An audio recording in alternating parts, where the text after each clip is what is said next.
Vamos a empezar ya con la última sesión de este año, de este año ya, del club.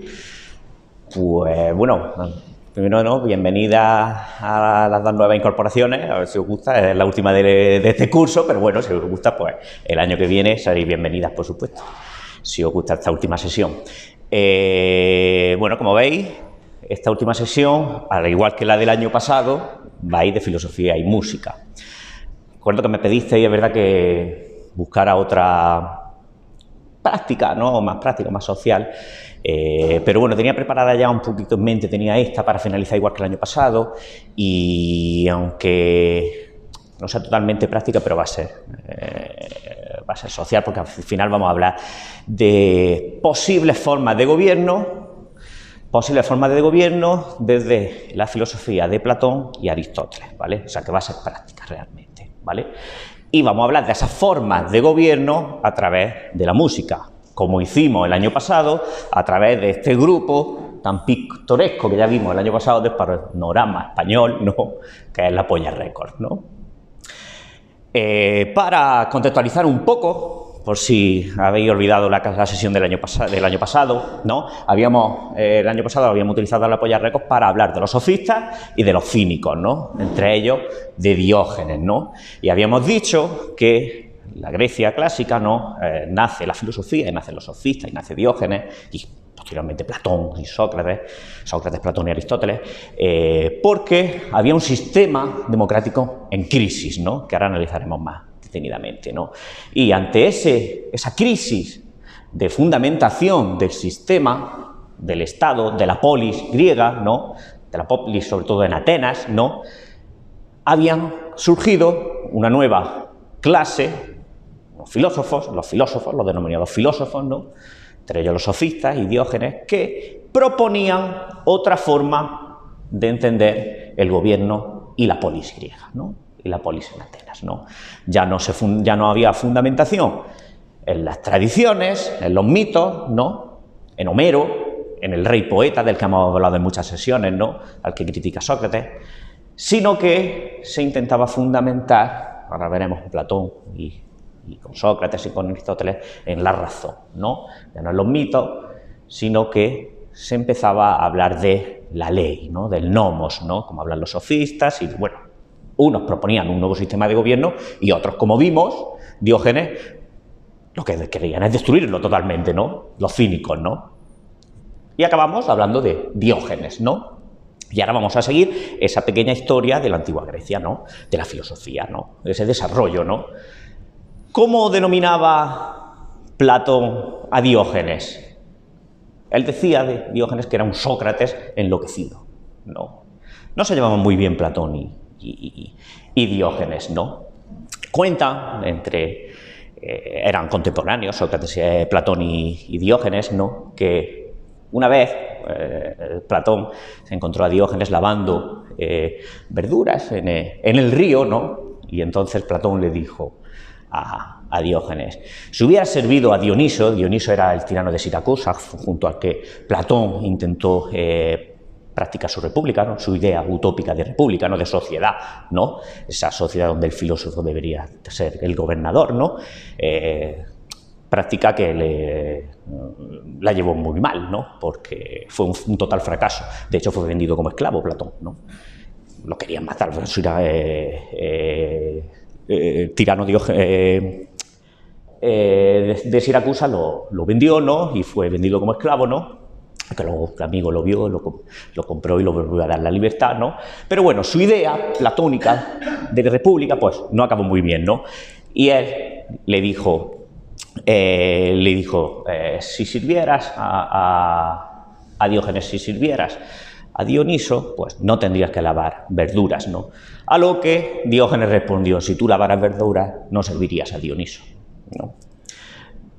Otra de las anécdotas que cuentan, ¿no? Es que Platón en la Academia definió al ser humano como un bípedo sin plumas, ¿no?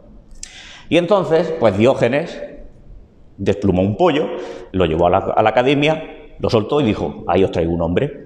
Si Platón lo ha definido como un bípedo sin plumas, pues ahí os traigo un hombre, ¿no? Es decir, que no se llevaban muy bien, ¿no? Diógenes y Platón, ¿no? Y que aquí en la filosofía no es tan seria como pensamos, ¿no? Sino que ahí también había su morbo, ¿no? Y su sálvame, ¿no? De la filosofía, ¿no? En definitiva, ¿no?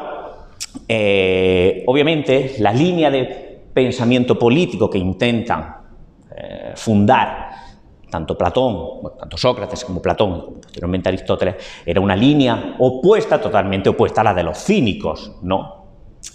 Lo que intentaban tanto Platón como Aristóteles es proporcionar unos potentes cimientos teóricos para tratar de sostener esa ciudad-estado, esa polis griega, ¿no? Que se estaba desmoronando, que estaba en crisis, bajo las sacudidas de ese seísmo relativista, ¿no? De esa seísmo relativista y la crisis de valores que los sofistas, en principio, habían provocado, ¿no? Esa idea de que ya no había fundamentos, ¿no? Que tenían los sofistas, sino que todo era mera convención, ¿no? Pues Platón lo que intenta es proporcionar unos cimientos que hagan que la polis griega, pues, no acabe por ser destruida, ¿no? Intentan buscar un cimiento fuerte que la una, ¿no?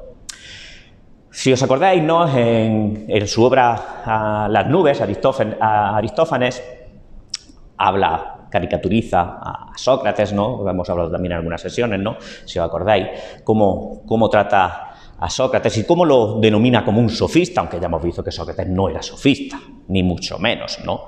Sócrates no era un sofista y además se defiende de esa acusación en la apología de Sócrates, como hemos visto en alguna sesión, ¿no? Pero vemos como Aristófanes lo acusa, ¿no? De pervertir a los jóvenes, a Sócrates, ¿no? Y de, pues, introducir nuevos dioses, ¿no? Acusación que hace Aristófanes en Las nubes, ¿no?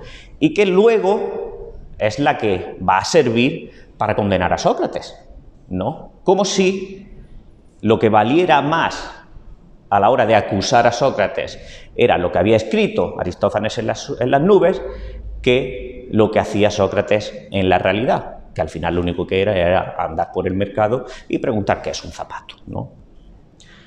Entonces es como si hubiera valido más cómo lo había definido Aristófanes en Las nubes, que es la vida real de Sócrates, ¿no? Eso, claro, acabó obteniendo nefastos resultados, ¿no? El considerar a Sócrates como un sofista, ¿no? Al final acabó condenado a muerte, ¿no? Y muriendo, ¿no? Y acabó teniendo nefastos resultados esa consideración de sofista, que además Sócrates no era sofista, ¿no? Pero además, Las nubes, ¿no? Esta obra de Aristófanes, lo que trata es la trama de la comedia, aborda el conflicto generacional provocado por los jóvenes educados en los nuevos valores de estos intelectuales sofistas, de esta nueva clase, ¿no? La historia cuenta la vida, ¿no? De Strepsiades y Fidípides, padre e hijo, ¿no? Strepsiades es un hombre que ha conseguido una fortuna en el campo y se va a la ciudad a vivir, ¿no? Con su fortuna. Con tan mala suerte de que su hijo, pues, cada vez está dilapidando más esa fortuna en la ciudad, ¿no? Entonces, Strepsiades, buscando una solución a las deudas que ha adquirido su hijo, ¿no? Pues intenta buscar a Sócrates, ¿no? Para que le dé clases de retórica a Fidípides, para que así pueda dar una argumentación a sus deudores, ¿no? Para que pueda evitar, ¿no? Para evitar pagar la deuda, ¿no? A esto Fidípides, pues, no quiere dar clase con Sócrates. No le gusta hacer otro tipo de vida, ¿no? Por lo que al final acaba acudiendo Strepsiades, el padre, ¿no? A que le dé clases Sócrates, ¿no? Sócrates acaba harto de Strepsiades porque el padre, pues, no entiende nada de lo que le está explicando Sócrates. Por lo que al final convence al hijo para que vaya a darle clases Sócrates, ¿no? Y al final se las da, ¿no? Y le enseña el arte de la retórica.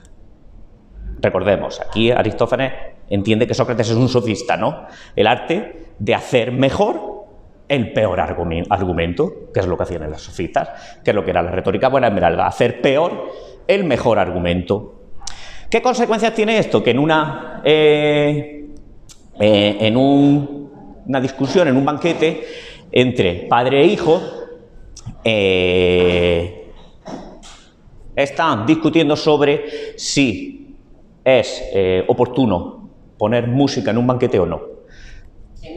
En un banquete o no. Si en un banquete es oportuno poner música, ¿no? Tocar música o no. En mitad de la discusión, el hijo se levanta y de repente le pega un guantazo al padre. Pero el padre se queda sorprendido. ¿Pero qué haces? Quiero una explicación de lo que me estás haciendo, de por qué me has pegado de repente un guantazo. Y entonces el hijo va a poner en práctica que es capaz de hacer mejor el peor argumento, ¿no? Que ha estudiado muy bien la retórica de Sócrates, ¿no? Y dice, padre, ¿tú no me pegabas a mí cuando era pequeño? Y el padre dice, sí, por cariño. Pues, si tú me pegabas a mí por cariño y pegar es una muestra de amor, ¿cómo yo te voy a prohibir esa muestra de amor? Te voy a pegar también y así te estoy demostrando mi amor, ¿no? Hacia ti, padre. No. Pero bueno, pero eso no viene en ninguna ley, le dice el padre. ¿Que los padres puedan castigar a sus hijos? Sí, es aceptado, ¿no? Pero que el hijo pueda pegar al padre, eso no está aceptado en ninguna ley. Y dice, bueno, pero la ley no la han inventado los hombres como tú y como yo. Pues inventemos una ley en la que permita pegar el hijo al padre también. Y ya está. Total, que al final el padre se va con su guantazo y no pudiendo contradecir los argumentos que le ha dado el niño, ¿no? El hijo, ¿no? El hijo ha sido capaz, ¿no?, de hacer mejor el peor argumento, ¿no? Esto es una crítica a la que está haciendo realmente Aristófanes a los sofistas, ¿no? En las nubes, Aristófanes está culpando al personaje de Sócrates, a los sofistas, ya decimos, él lo trata como sofista, aunque no es sofista Sócrates, a los sofistas y a los filósofos en general del deterioro moral que percibe Atenas desde que la autoridad de los dioses y las viejas tradiciones, ¿no?, han sido cuestionadas, desde que ya los dioses y las antiguas tradiciones pues no sirven como fundamento para originar un Estado justo, ¿no? Hasta la misma democracia se tambalea si no hay un principio sólido que lo sustente. Es lo que piensa Aristófanes, ¿no? Es decir, han llegado los sofistas dicen que la ley es mera convención, no hay ninguna fundamentación, no hay ningún concepto universal que sustente el Estado, por lo tanto no hay nada que pueda sustentar tampoco la democracia. Por lo tanto, se tambalea también, ¿no? Porque si todo puede someterse a revisión mientras sea aprobado por la mayoría, ¿por qué no imponer una nueva ley, como dice el hijo, ¿no?, en las nubes, que permita pegar a los padres? ¿No? ¿Qué me impide hacer una ley así? Si la ley o si el fundamento de la polis es mera convención social, ¿no? Al final hay una crítica, tanto en Aristófanes como en Platón, a la idea de democracia, a la democracia ateniense. Los dos de una manera distinta. Aristófanes culpa a los filósofos, ¿no?, a los sofistas, a Sócrates, ¿no?, y obviamente Platón va a culpar, y Platón tiene, digamos, ese odio hacia la democracia, está descontento, ese descontento hacia la democracia porque ha matado a su maestro, porque no entiende cómo una democracia ha sido capaz de condenar a alguien como Sócrates, ¿no? ¿Y qué es lo que piensa Platón de ese hombre democrático? Vamos a ver un resumen de lo que nos dice, ¿vale? Esto es lo que piensa del hombre democrático, ¿no?, o de esa condición social que existe en ese momento en Atenas, ¿no? Los padres se adaptan al nivel de la edad infantil y cobran miedo a sus hijos. Estos que se comportan como si fuesen adultos prematuros y piensan como viejos. No sienten el menor respeto hacia sus padres ni abrigan ningún sentimiento de pudor, pues ambas cosas chocarían contra su sentimiento de verdadera libertad. Gentes extrañas y extranjeras se arrogan la misma posición que si fuesen ciudadanos del Estado, y los ciudadanos viven dentro de su Estado desinteresados de él, como si fuesen extranjeros. Los profesores temen a sus alumnos y los adulan. Los alumnos tratan a sus maestros sin el menor respeto. Entre los jóvenes reina un espíritu de sabiduría propio de la vejez, mientras que entre los viejos está de moda el espíritu juvenil y nada se trata con tanto cuidado como la apariencia de dureza y de rigor despótico. ¿No suena a algo esta crítica? No ha inventado nada nuevo, ¿no? ¿No? Toda tradición, ¿no?, al final el que está en una edad más adulta critica a los jóvenes de la misma forma que hace 2500 años, ¿no? Los jóvenes ahora están locos perdidos, ¿no? Le pegan a sus maestros, eso ya existía en Grecia, en Atenas, hace 2500 años, ¿no? No suena, no hay nada nuevo inventado, ¿no? Al final lo que teme Platón de esa idea, de ese hombre democrático, de esa democracia que está en crisis en Atenas, ¿no? Es que, pues eso, cualquiera podía denunciarte ante la asamblea por cualquier motivo.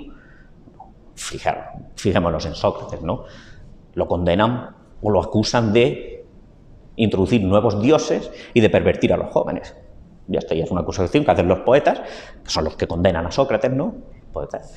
Y es condenado a muerte. Cualquiera podría llevarte a la asamblea y condenarte a muerte, ¿no? Y eso es lo que le preocupa a Platón realmente. ¿Cómo en una democracia puede ocurrir eso, ¿no? Pero sí hay una diferencia entre Platón y el Aristófanes de las nubes, ¿no? Obviamente, ante el diagnóstico que hace de esa enfermedad de la democracia, ¿no? Porque Aristófanes ve en los filósofos y en los sofistas, sobre todo, que son el problema, ¿no?, de esa democracia, ¿no? Y Platón ve que los filósofos son la solución a esa crisis de la democracia, la solución a un estado justo, ¿no? Sócrates, obviamente, aunque así lo pensara Aristófanes, no era un sofista, no era un sofista más, ¿no? Porque Sócrates no consideraba que la educación, ¿no?, superior consistiera en hacer mejor el peor argumento, ¿no?, sino en el conocimiento del bien, ¿no? Esas ideas que hemos visto ya en antiguas sesiones, ¿no?, sobre todo de Platón, ¿no? Como había que llegar a ese conocimiento de la idea de bien, o de la idea de justicia, de la idea de verdad, ¿no? Él no era un sofista, no intentaba conseguir hacer mejor el peor argumento, él intentaba llegar a la verdad, ¿no? Entonces meter a Sócrates en ese mismo saco, pues tuvo la nefasta consecuencia que tuvo, ¿no?, esa muerte de Sócrates, esa condena a muerte y su posterior muerte.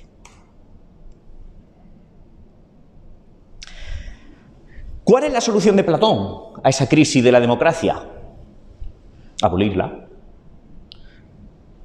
Él propone abolir la democracia. Y después de abolir el sistema, proponer uno nuevo. Un sistema completamente nuevo que evite que se pueda condenar injustamente a una persona, ¿no? Entonces se pregunta en su república cómo debería ser una polis verdaderamente justa, ¿no? Y llega a la conclusión de que una polis, un estado, ¿no?, es justo cuando se dejan las tareas del gobierno exclusivamente en manos de los filósofos, ¿no? Su idea del rey filósofo, ¿no? Mientras que el resto se dedica a la actividad que mejor se ajuste a su naturaleza, a su tipo de alma, llama él, ¿no? Y en base a esto, pues crea esa sociedad plenamente estructurada, ¿no?, entre estamentos sociales y jerarquizadas, donde están los guardianes, que serían los filósofos, donde están los guerreros, ¿no?, que sería la segunda clase, y donde estaría una tercera clase de comerciantes y artesanos, ¿no? Y cada uno pues tiene que hacer el trabajo que se ajuste a su naturaleza, ¿no? ¿Qué es lo que piensa Platón? ¿Qué sucedería, por ejemplo, si una artesana se la arregla para pasar a la clase guerrera, o una guerrera se hace gobernante? No, pues pensaría que como no está haciendo la actividad que mejor se ajusta a la naturaleza, pues lo haría mal. Por lo tanto, da una sociedad totalmente estratificada en tres estamentos sociales y que no pueden saltar uno al otro, ¿no? Los artesanos, comerciantes están en un sitio, guerreros en otro, y los gobernantes, filósofos en otro, ¿vale? Cuando cada clase de una ciudad se ocupa de sus propios asuntos, nos dice Platón, entonces es cuando hay justicia, ¿no? Como vemos, ¿no?, esto es una sociedad muy clasista, totalmente clasista, ¿no? Una sociedad muy estratificada, ¿no?, donde no hay posibilidad de escalar bajo ningún concepto, ni de bajar. El guardián es el guardián, el guerrero es el guerrero y el artesano comerciante es el artesano comerciante, y ya está, y no hay más, ¿no? Es decir, hay un control social, ¿no?, bastante duro, ¿no? Y ahora vamos a introducir la primera canción de la Polla Records, ¿no? Que nos vas a hablar sobre este control social, ¿no? En Tú alucinas, nos dice, crees tener el control de la situación más allá de la locura, más allá de la cordura, más allá de la razón, tú alucinas. Tienes que comprender que eres un peón, eres un cero a la izquierda, eres un montón de mierda, eres un pobre peón, tú alucinas. ¿Cómo crees que nos vas a controlar? Nunca vas a irte de aquí. Aunque tú creas que sí, no te nos escaparás. ¿Dónde está la razón?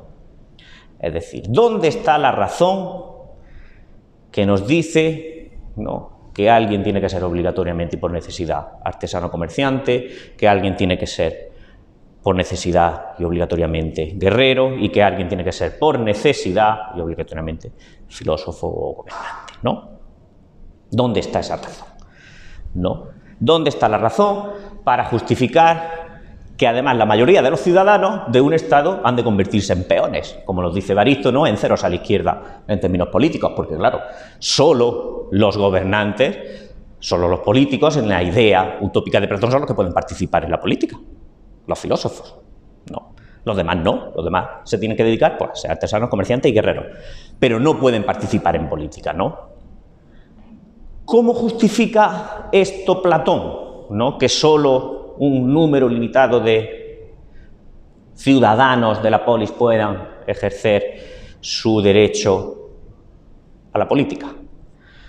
Pues porque él entiende que esos filósofos, esos que llegan en su nivel educativo a esa última, a la idea a la dialéctica, son los únicos que conocen la justicia como el bien supremo, ¿no? Son los únicos que entienden que la justicia es el bien supremo y que van a actuar dentro de la polis justamente, sin tener ningún interés particular, ¿no? Y aquí veíamos en la República, ¿no?, que ya hemos visto alguna vez, ¿no?, cómo defiende Sócrates, ¿no?, que obviamente es mejor sufrir injusticia que cometerla, ¿no? Y cuando le proponen la idea del anillo de Giges, este anillo que hacía invisible a la persona, y por tanto le dicen, bueno, Sócrates, si hay un anillo así que te hace invisible, ¿por qué no cometer cualquier injusticia si no te van a pillar? ¿Qué más da si no te van a pillar, no? Y Sócrates seguía defendiendo, no, porque la justicia, al igual que para el cuerpo, el bien supremo para el cuerpo sería la salud, el estar sano, ¿no?, para el alma, el bien supremo para el alma es el ser justo, es la justicia. Por lo tanto, la injusticia la entendría como una enfermedad, y si ser injusto es estar enfermo, pues es la enfermedad del alma. Nadie quiere estar enfermo, por lo tanto es mucho mejor ser justo y es mucho mejor sufrir injusticia que cometerla. ¿No basta con aparentar ser bueno y justo para triunfar socialmente? ¿No es mejor saltarse las leyes mientras no te pillen? Pues no, Sócrates diría que no, porque el bien supremo para el alma, como lo queráis llamar, ¿no?, sería, en Platón, la justicia, el actuar justamente, ¿no? Y ahí es cuando defiende, ¿no?, pues esa idea, ¿no?, de que obviamente es mucho mejor sufrir injusticia que cometerla, ¿no? Pone en su idea de Estado en contraposición, ¿no?, a la idea de tirano con la de filósofo. El tirano sería aquel que gobierna en base a un interés particular, ¿no?, y el filósofo sería aquel que gobierna dentro del Estado en base al interés común, ¿no?, en base al bien común, ¿no? Y ahí establece un símil, ¿no?, en su mito del carro alado entre alma y Estado, ¿no? El mito del carro alado es, imaginémonos que hay un carro dirigido por un auriga, ¿no?, y el carro está llevado por un caballo blanco y un caballo negro. El caballo negro es un caballo enloquecido, desbocado, ¿no?, que tira para un lado diferente, y el caballo blanco es un caballo que va siempre por el camino recto, vamos a decir, ¿no? ¿Qué significa esto que representa el caballo negro? La irracionalidad, en Platón, las emociones, ¿no?, el guiarse por la irracionalidad, ¿no?, mientras que el caballo blanco significa el guiarse racionalmente. El auriga, ¿qué tiene que hacer? El auriga, que representa al ser humano, y en el Estado al rey filósofo, ¿no?, aquel que gobierna, pues tiene que ese caballo negro intentar reconducirlo y que vaya a un mismo camino junto al caballo blanco hacia el interés común, ¿no? Establece un símil entre la estructura del alma en el hombre y la estructura del Estado, ¿no?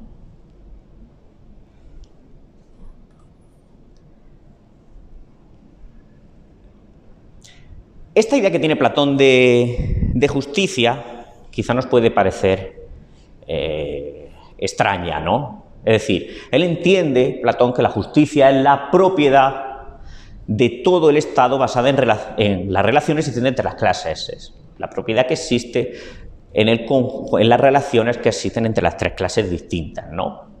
Y nosotros quizá, nuestra idea de justicia es más cercana a la igualdad en el tratamiento de los individuos, ¿no? Si yo trato igual a otro, te trato con justicia, ¿no? Más que esa idea de un todo, ¿no?, basado en las relaciones entre distintas clases, ¿no?, que es lo que produce la justicia como un todo, ¿no? Es decir, Platón entiende que la alegría y dolores de cada uno son las alegrías y dolores de todos, ¿no? Claro, ¿cuál es el problema? Obviamente, que en un estado tan estratificado quizás los que sufren más dolor serían los artesanos o los comerciantes, ¿no? Y quizás los guerreros o los gobernantes pues van a sufrir más placeres que sufrimientos, ¿no?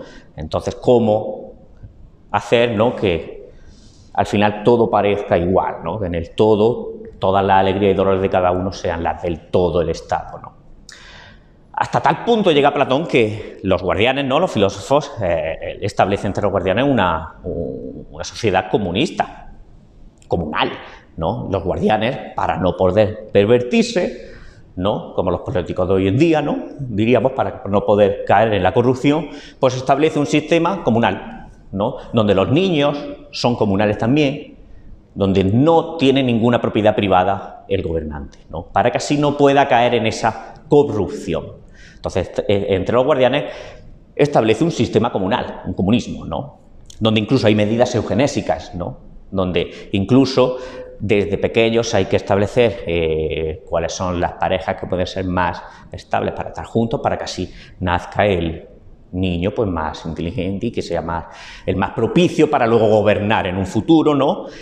Es un total control de la sociedad, ¿no?, y un control estatal, ¿no? Claro, todas estas medidas, ¿cómo pueden llevarse a cabo?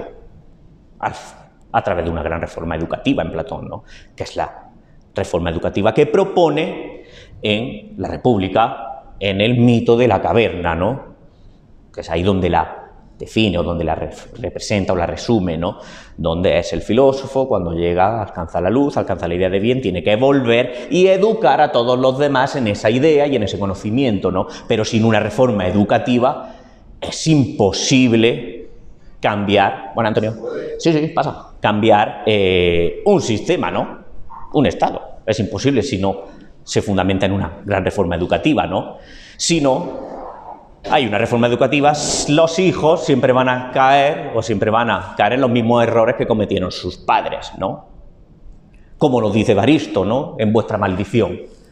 Acostumbráis a los críos a obedeceros, manipuláis su educación para conseguir que siga esta demencia y los dejáis preparados para que sigan teniendo vuestros mismos errores.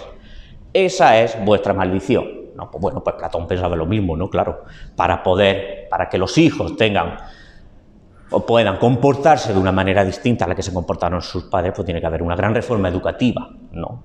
Si no, es imposible. Van a seguir cometiendo los mismos errores, ¿no? En definitiva, ¿no?, lo que entiende Platón es que hay una diferencia entre conocimiento y opinión, ¿no? Y el filósofo, el gobernante, es aquel que ha adquirido el conocimiento, ¿no?, el que ha llegado a la idea de bien, a la idea de verdad, a la idea de justicia que hemos hablado en las antiguas sesiones, ¿no?, que no vamos a desarrollar mucho, ¿no? Porque la opinión, ¿no?, pues todo el mundo tiene opinión, ¿no? Parafraseando a Clint Eastwood, ¿no?, que además hace poco cumplió 95 años, ¿no?, en Harry el Sucio, ¿no?, decía algo así por el estilo, ¿no? Las opiniones son como los culos, ¿no?, todo el mundo tiene una, pues algo así, ¿no? Pues como todo el mundo tiene opinión, no.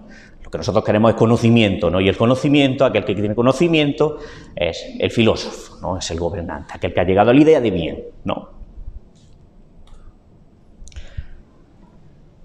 ¿Os acordáis de Un mundo feliz, la novela de Huxley? ¿No os recuerda esta idea de Platón utópica a un mundo feliz? Un poco, ¿no? En un mundo feliz, ¿no?, se alcanza la felicidad, igual que con Platón, a través de una manipulación total, ¿no? No. Donde además hay una sociedad de castas, ¿no?, que además está completamente satisfecha con su papel. Cada uno hace su papel y está completamente satisfecho con haber nacido así. ¿No? En un mundo feliz hay más medidas, ¿no?, genéticas, ¿no?, de modificación genética, no que en Platón, obviamente, hace 2500 años no iban a pensar eso Platón, ¿no?, pero bueno, es más o menos así, ¿no?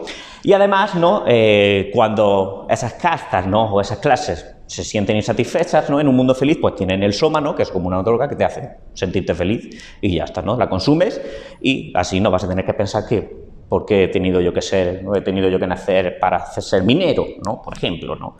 Pues no, tomas el soma y eres feliz, ¿no? ¿Nos gustaría nacer allí, en una sociedad como esta, o como la que plantea Platón, donde ya desde pequeño has sido enfocado, ¿no?, y encaminado a actuar y a representar un determinado papel dentro de la sociedad, aunque la sociedad pudiera funcionar maravillosamente, ¿no?, como supuestamente en un mundo feliz funciona, ¿no?, y como quizá es la idea utópica de Platón funcionaría, puede ser, ¿no? Pero nos gustaría. ¿Qué problema hay de fondo al final? ¿No? El problema que siempre digo que está en toda la filosofía, ¿no?, que comienza en Grecia y que sigue estando, ¿no?, a lo largo de toda la historia de la filosofía, ¿no? El problema de la libertad, ¿no? Siempre. El problema que todo filósofo se pregunta, analiza e intenta estudiar, ¿no? E intenta darle una solución a ese problema de la libertad, ¿no? Aquí se sigue analizando ese problema, el problema de la libertad, ¿no? Nos gustaría vivir felices, pero no libres, sin libertad, sí, no, aceptaríamos una sociedad así, pero sin ningún tipo de libertad, ¿no? Son preguntas que luego en el diálogo, ¿no?, podemos responder. Al final, ¿no?, hay una diferenciación, ¿no?, entre sociedades cerradas y sociedades abiertas, ¿no?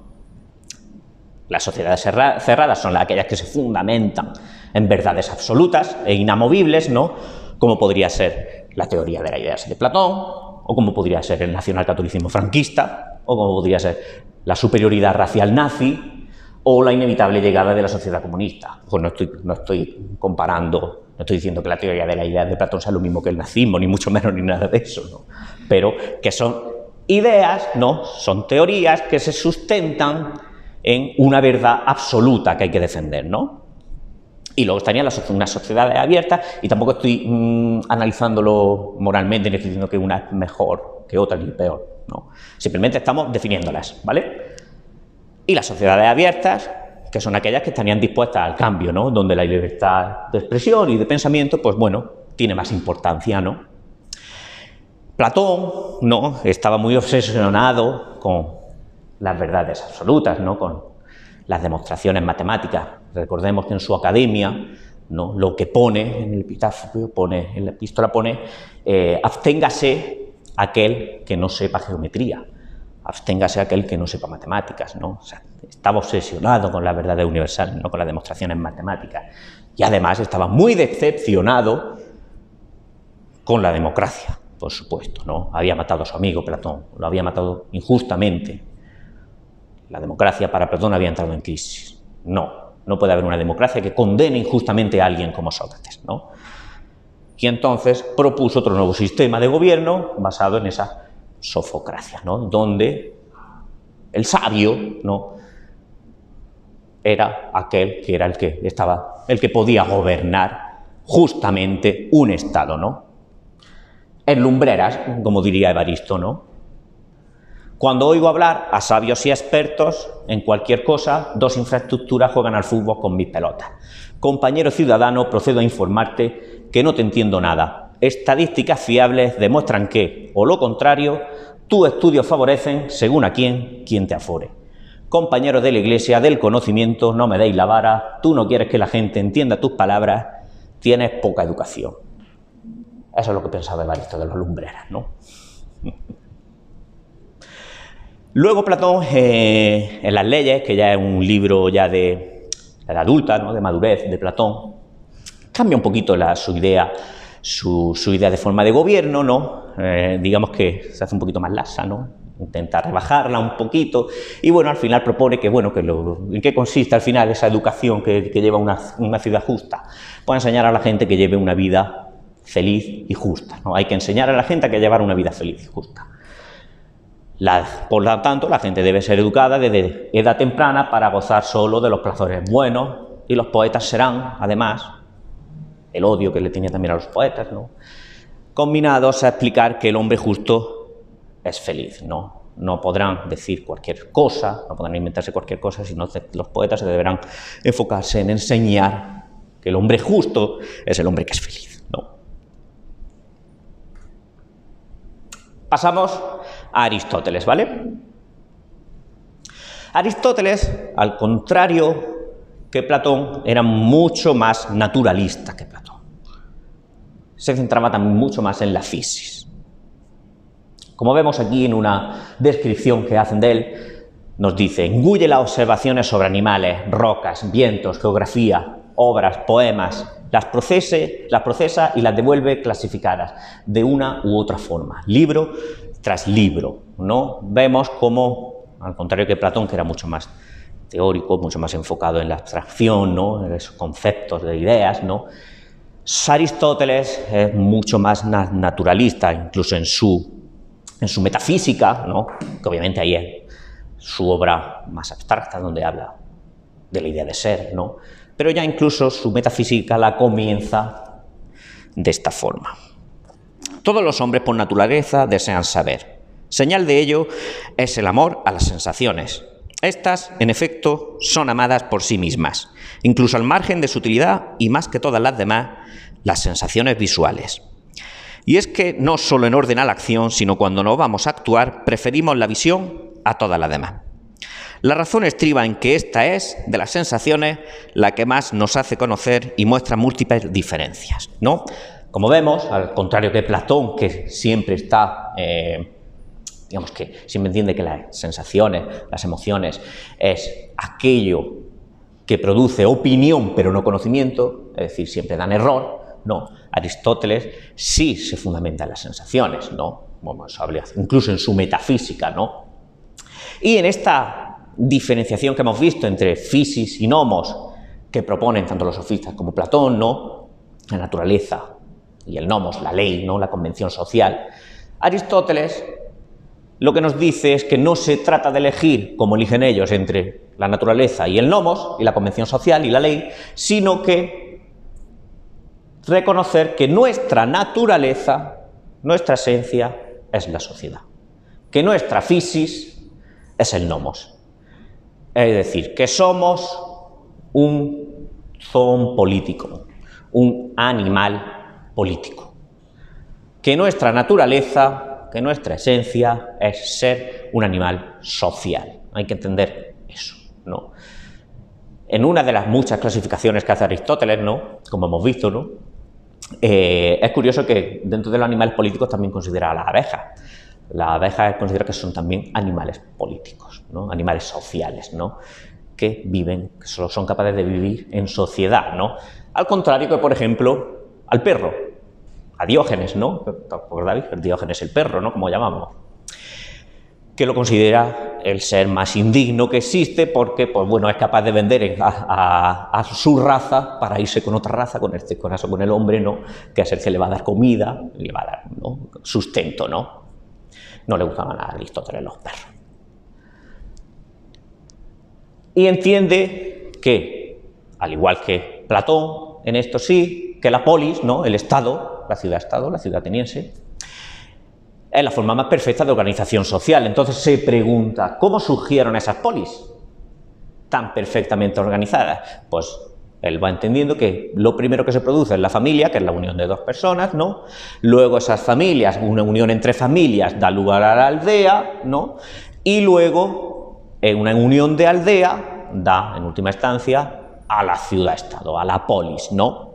En su política nos dice: de donde se concluye evidentemente que el Estado es un hecho natural, que el hombre es un ser naturalmente sociable y que el que vive fuera de la sociedad por organización y no por efecto del azar, es ciertamente o un ser degradado o un ser superior a la especie humana.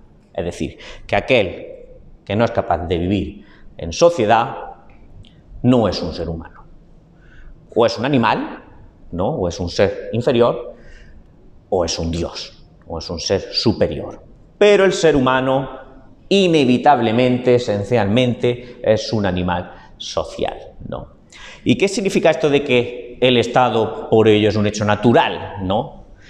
Entendemos que Aristóteles entiende el Estado como un organismo donde cada uno de nosotros, cada uno de los ciudadanos, tiene que cumplir una función determinada dentro del Estado, ¿no? Es decir, Aristóteles tiene una filosofía teleológica, es decir, donde todo cumple una función determinada, ¿no?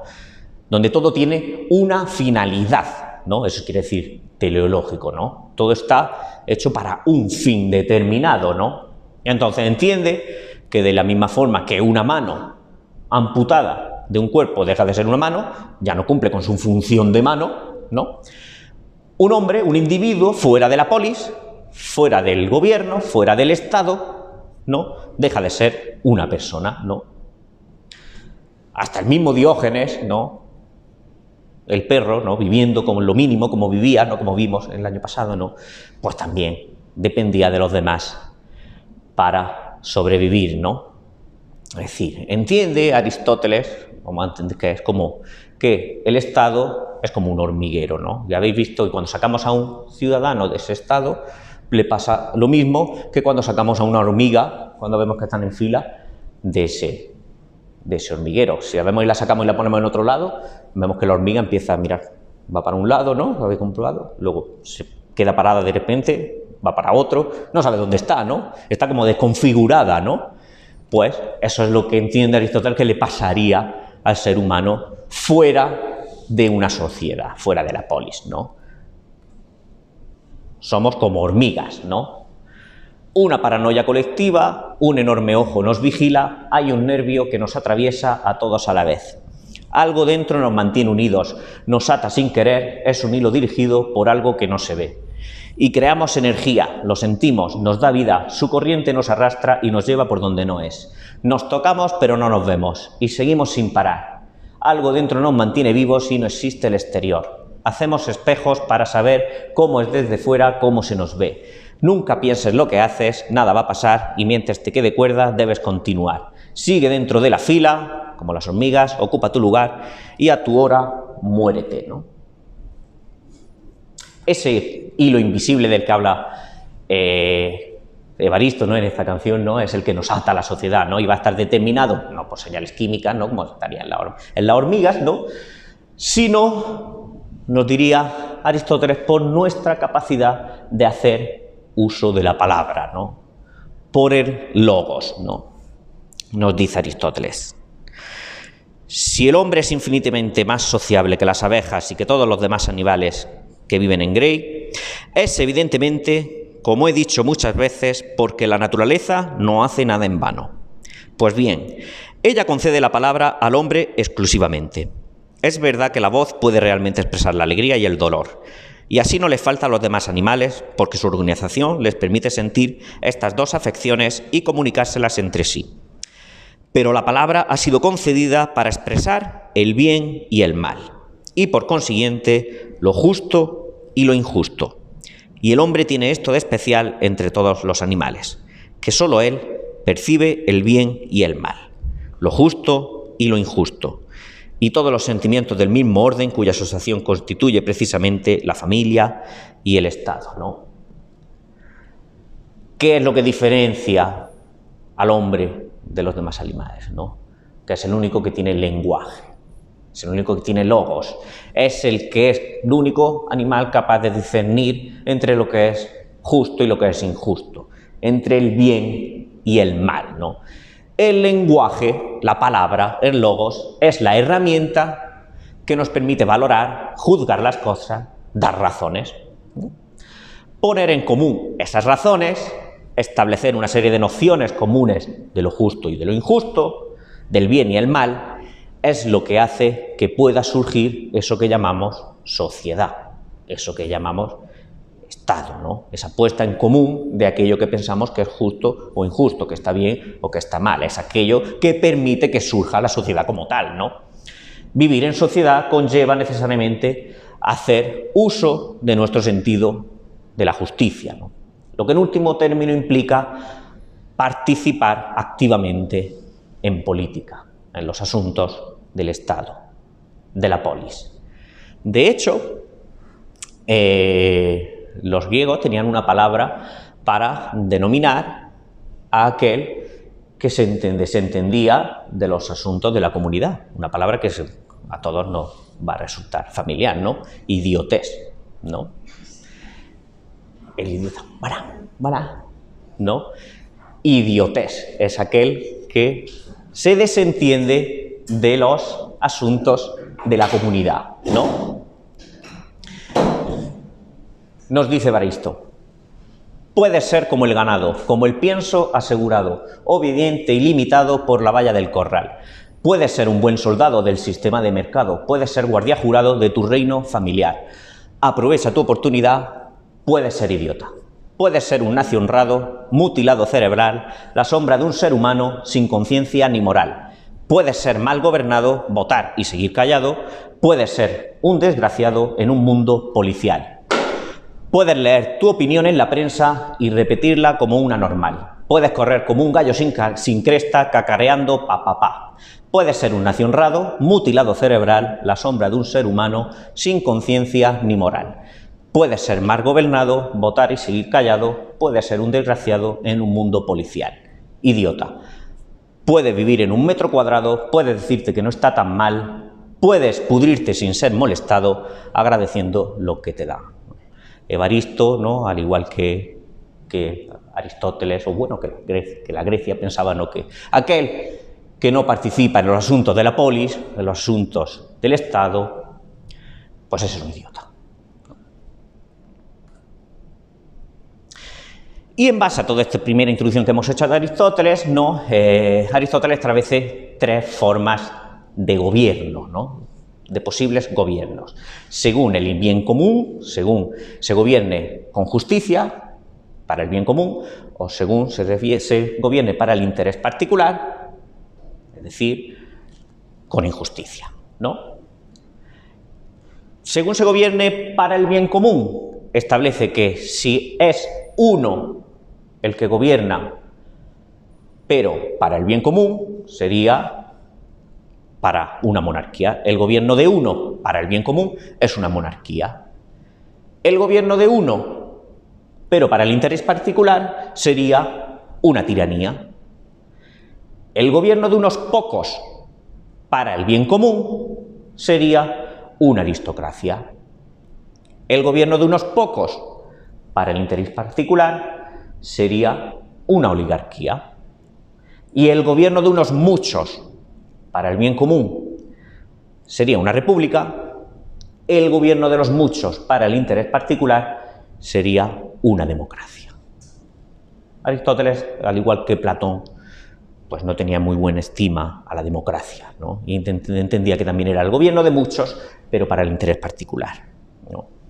Contrario, el gobierno de muchos para el bien común sería una república, al igual que Platón tiene la república, ¿no?, como Estado, ¿no? ¿Cuál de las formas de gobierno sería la mejor para Aristóteles? Bueno, aquí hay distintas opiniones, pero podríamos decir que Aristóteles considera que el gobierno de unos pocos virtuosos, de unos pocos para el bien común, sería la forma de gobierno, la mejor forma de gobierno para Aristóteles. Pero vamos a ver esto un poquito más detenidamente, ¿vale? Después de ver a Catch a Baby, ¿no? A lo que piensa que es Evaristo un aristócrata, que no es como lo piensa Aristóteles. Cuando la casca algún aristócrata, su funeral es un nido de hipócritas. Yo miserable escupo mi júbilo sobre su ataúd. Qué buen hombre, qué calamidad, cuánta zorra y cuánto golfo, vaya funeral. Cómo disfruto del espectáculo, todos de negro chupando de cámara, y la viuda llena de lágrimas sin consuelo está. Qué buen hombre, qué calamidad, cuánta zorra y cuánto golfo, vaya funeral. Era un buen hombre, ¿qué le vamos a hacer? Joder, honradamente en nada nos ayudó, copón, y los gusanos ya le agradecerán que va lo bien que comió. ¿Cuánto caerá? ¿Cuánto me tocará? ¡Qué calamidad! ¡Qué buen hombre! Toda la afición ha venido a apoyar, ¿quién heredará? ¿No? Esa es la idea de aristócrata de Evaristo, ¿no? Bueno, Aristóteles piensa que ¿por qué tiene que ser el gobierno de los más virtuosos? ¿Por qué? Por un ejemplo, ¿no? ¿A quién le daríamos las mejores flautas? ¿A los que sean de mejor familia? ¿A los oligarcas? ¿A los más pobres? ¿O a los que sean mejores flautistas? Pues que las mejores flautas pues, deberían de ser para los mejores flautistas. Pues se entiende que en política el gobierno debe de ser a los que sean más virtuosos políticamente. No. De hecho, él entiende que si hubiera un único hombre que fuera infinitamente más virtuoso que todos los demás, pues el estado más justo sería la monarquía. Pero como esto es muy improbable, por no decir imposible, pues se entiende que eso que eso no es posible. Por eso baja al aristócrata, al gobierno de unos pocos, ¿no? Pero además, quizá adelantándose mucho a Marx, ¿no? Entiende que tampoco la aristocracia es el mejor sistema de gobierno porque se produciría lo que diría Marx, una lucha de clases. No. Y aquellos que no estuvieran en ese gobierno, pues iban a querer también gobernar en algún momento. Iba a producirse una lucha de clases, entonces iba a haber un Estado que iba a ir alternándose entre oligarca, aquellos que son los más, oligarquía, aquellos que son los más ricos, y democracia, aquellos que son los más pobres, ¿no? Iba a ir un continuo alternando entre oligarca y democracia, oligarca y democracia, oligarca y democracia, por lo que, ¿cuál es la solución que pone Aristóteles, que dice Aristóteles? Pues que la mejor forma de gobierno es encontrar una clase media fuerte que dé lugar, como pensaba Platón, a una república. Claro. Pero ¿cómo entendemos que alguien es de clase media? ¿No? Porque hoy en día parece que todos somos de clase media, ¿no? Todos decimos, estamos hartos de escuchar, clase media, clase media, clase media, ¿no? El otro día escuché algo y me pareció gracioso para traerlo aquí, ¿no? Decía, ¿cómo hacer un test para diferenciar a ver quién pertenece a la clase media, ¿no? Pues en la mitad de la noche, oye, a tu vecino tiras de la cadena, pues has dado negativo en ese test. No eres de clase media. Claro, no eres de clase media. A no ser que eso puede ser. Y me pareció gracioso. Pues si escuchas a tu vecino, entonces no eres de clase media. Bueno, Aristóteles, su forma de gobierno, ¿no? Al igual que su ética, ¿no?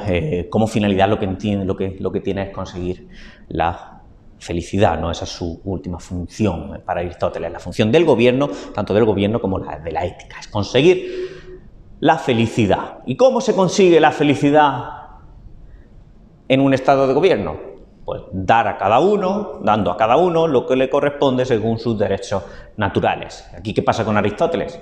Al igual que con Platón, que claro, los derechos naturales se sustentan en valores bastante tradicionales. En Aristóteles también, ¿no? Donde, por ejemplo, en la familia hay una preeminencia del amo sobre sus esclavos y, por supuesto, del hombre sobre la mujer, ¿no? Nos dice Evaristo también sobre esta tesitura del hombre y la mujer. Tengo 39 años, soy una mujer, limpio el polvo de mi vida. Esto es una canción del 88, ¿eh? Es interesante. Que no me deja ver, sé que sufro para nada y mi sombra vive presa de muchos porqués. ¿Quién sabrá por qué vivo así? Esclava de mi casa, lavo, friego, limpio y abrillanto. Curro mucho, pero aunque me canso, cada noche debo ser prostituta por deber. No soy nada, yo no pienso y no estoy aquí, de política no entiendo total qué. A unos pelos en el pecho he de obedecer y una chorra y dos pelotas tienen el poder. ¿Quién sabré por qué vivo así? Debajo de un imbécil, no quiero más miedo, pero el buen Dios, y así me lo enseñaron, aunque no quise, hizo de mí prostituta por deber. Yo sufro de los nervios y tomo mucha clase de pastillas y en mis sueños creo ser prostituta por deber. Soy la fábrica de carne, mis hijos son del Estado y soy una prostituta, no puedo elegir. Ja. ¿No? La defensa de estos valores tradicionales, ¿no?, es lo que entendía también Aristóteles en esa época, ¿no? Igual, bueno, hasta ahora, ¿no? También entendía con respecto a la mujer y el hombre, ¿no?, Aristóteles, que, claro, la mujer debía de dedicarse al ámbito de lo privado, nunca al ámbito de lo público, ¿no? Esclava de mi casa, al ámbito de las tareas del hogar y del cuidado, ¿no?, y de lo privado, ¿no? Nunca podía permitirse estar en el ámbito de lo público. ¿Por qué? Pues porque no es nada, no piensa.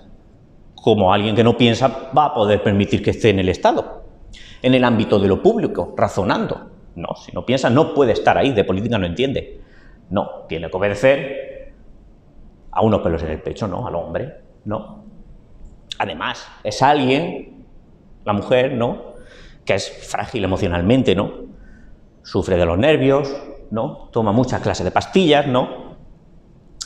Y además su única función, además de dedicarse a lo privado, para el Estado debería ser la de ser una fábrica de carne, ¿no? La de criar a los hijos, que son los que luego van a dedicarse a estar en el Estado, ¿no? Esos valores tradicionales, que bueno, no son de hace 2500 años, sino que de toda la historia, ¿no? Hay que entender, ¿no?, como ya hablábamos en la antigua sesión de política sexual, ¿no?, que los derechos naturales no son naturales, sino que son construcciones conceptuales, ¿no?, creencias o convenciones sociales que, además, cuando se invocan, sirven para proteger ciertos intereses o valores considerados importantes obviamente por la clase dominante, no por la otra, no. Hay que entender que, como dice Aristóteles, claro, que el hombre es un animal político, ¿no?, pero que muchas veces esas imposiciones, ¿no?, esas imposiciones sociales, culturales, nos hacen que seamos también socialmente insociables, ¿no?, como nos dice Kant, ¿no? El hombre tiene una inclinación a entrar en sociedad, es un animal político, ¿no?, porque en tal estado se siente más como hombre, es decir, que siente el desarrollo de sus disposiciones naturales, pero también tiene una gran tendencia a aislarse, ¿no?, porque tropieza en sí mismo con la cualidad insocial que le lleva a querer disponer de todo según le plazca y espera, naturalmente, encontrar resistencia por todas partes, por lo mismo que sabe hallarse propenso a prestársela a los demás, ¿no? Es decir, por las imposiciones no sociales, pues también el hombre hay que entender que, claro que es un animal político, pero también es socialmente insociable en algunos determinados momentos, ¿no? Y que en esos momentos, ¿no?, el hombre quiere volver a la naturaleza, ¿no?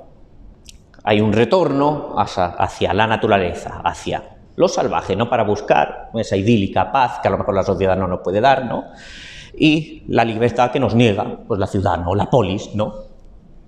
Nos dice Evaristo, aquí en La Llorona: voy al campo, abandonaré la ciudad, escapar del mundo de hormigón, acabar con esta situación, aburrido en tantas noches de evasión, voy al campo, abandonaré la ciudad, porque allí encontraré la paz, porque allí tendré mi libertad, seré un hippie impresentable en sociedad, como engendros moriremos en la ciudad, mejor me voy al campo, abandono a la humanidad, poneros a llorar, moriros de ilusión, la cogiste bien, Llorona, desgraciado, ¿no?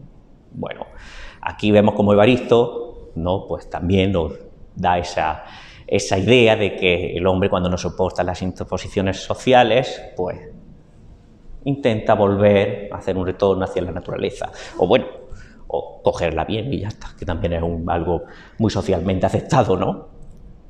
Y esto me vale para finalizar, para meter el naturalismo trascendente de Thoreau, con el que nos vamos a terminar ya, ¿vale? Que es esta idea de que el hombre necesita, por las imposiciones sociales y culturales y morales, ¿no?, una vuelta a la naturaleza, ¿no? Y esto es una pregunta con la que luego podemos empezar el debate. ¿Hasta qué punto puede vivirse toda una vida en ese estado eremítico, ¿no? ¿Qué pasaría si todo el mundo hiciese lo mismo? Si todo el mundo nos fuéramos ahí a nuestro estado eremítico, cada uno por su lado, y ya está. ¿Qué sucedería si abandonamos todo definitivamente para disfrutar para siempre de ese estado supuesto de paz, ¿no? No sé si habéis visto esta película, hacia Rutas Salvajes, ¿no? Que, bueno, representa un poquito o expresa esta idea, ¿no? Es una película de Sean Penn, como hace de director, ¿no? Basada en un hecho real, ¿no? De este muchacho, ¿no? Que una vez acabada la carrera, además la carrera con bastante buena nota, con altos honores, ¿no? Teniendo incluso después de la carrera, pues, trabajos a elegir y poder llevar una vida maravillosa, ¿no? Pues decide, una vez finalizada su carrera, terminar con todo, no quiere, ¿no? Seguir en esa sociedad, ¿no? Se desprende de todo su dinero, de todo su apoyo familiar, ¿no? Y se va a vivir al campo, ¿no? Ya está. A Alaska en este caso, sí. A vivir solo, ¿no? Bueno, no voy a desvelar nada de la película por si la queréis ver, que además es una película interesante, ¿no? Pero bueno, al final, ¿qué nos enseña la película? ¿Qué es lo que es la moraleja de la película? Lo que quiere decir el muchacho al final, lo que se da cuenta, ¿no? De que la felicidad solo es real cuando se comparte. De que si te vas solo a vivir solo, pues al final esa supuesta felicidad que te produce la naturaleza o una vida eremítica, pues si no tienes a nadie para compartirla, pues a lo mejor no es tanta felicidad, ¿no?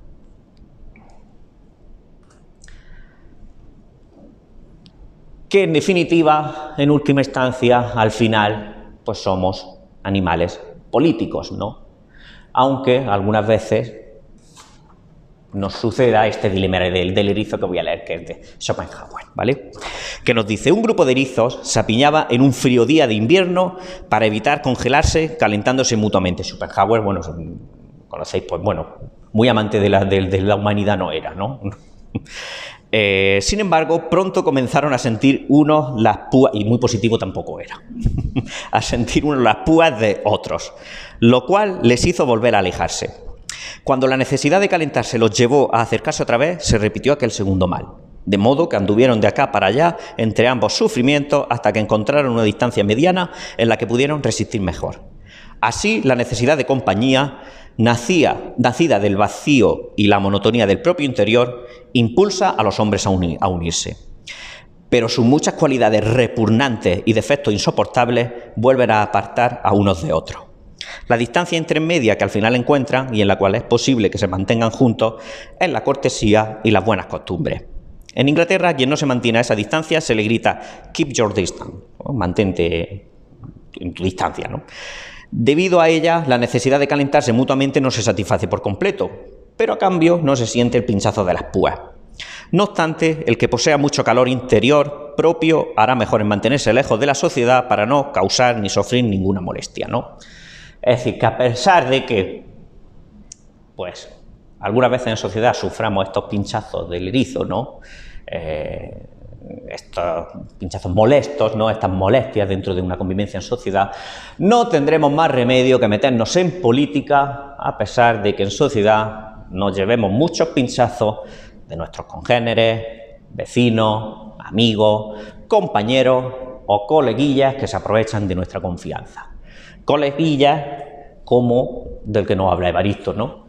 Hay un menda que ha venido desde Casa Cristo, mira a ver si tienes sitio, yo no tengo. Hay confianza en el ambiente, peta y aguardiente, y se soban, pero hay alguien que no duerme. A la mañana siguiente falta el saco y la mochila, que nos ha pegado el palo, qué guindilla.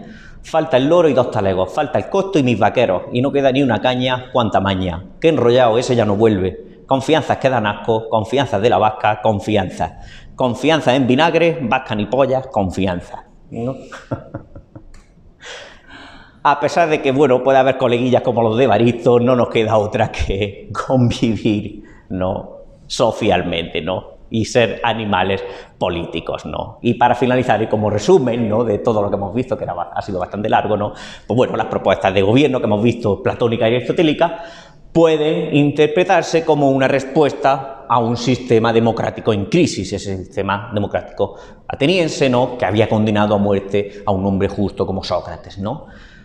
Y buscan ante todo el orden, la estabilidad del sistema, o sea, buscan al contrario que Diógenes, que quería destrozarlo totalmente, ¿no? Pues mantener de alguna forma ese sistema a través de un nuevo mundo, de un nuevo fundamento, pero mantenerlo, ¿no?